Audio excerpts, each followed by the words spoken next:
My name is Justin Cornish and I work at a company called Atomic Arts, which I co-founded. One of my roles at Atomic Arts is to deal with technological problems that arise on some of our projects that we're working on. Atomic Arts is a small computer animation and visual effects boutique. It works mainly in central London, but also has freelancers that work in other countries around the world. We normally scale up from about 4 to about 24 people, depending on the size of the project. The kind of work we do is service the film and television industry.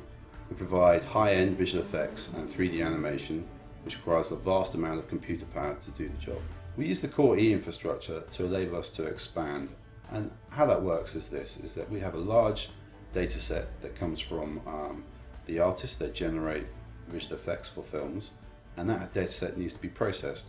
We can process that here, but it'll take an awful long time because we've got a limited amount of resources.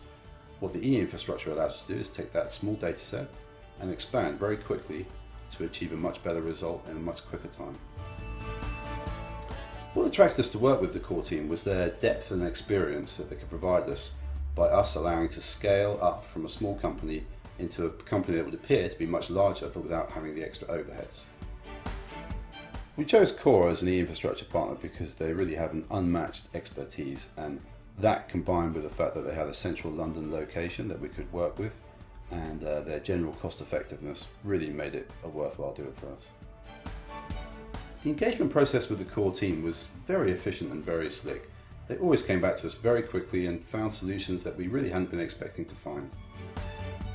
I think you have to be careful when you're leveraging E-infrastructure for the first time. You really have to look around and see what the possible solutions are. You have to pick a partner that you know you can find reliable and really that you can trust and have the depth of knowledge that can really bring out what you need in a project. A key component to working with an E-infrastructure partner is their dependability.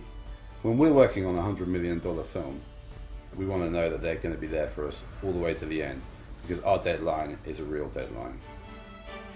The kind of thing that the core team did really well was bring a depth of knowledge to the projects that we were working on that we really wouldn't have been able to have in-house because our company is just too small to support such a diverse team.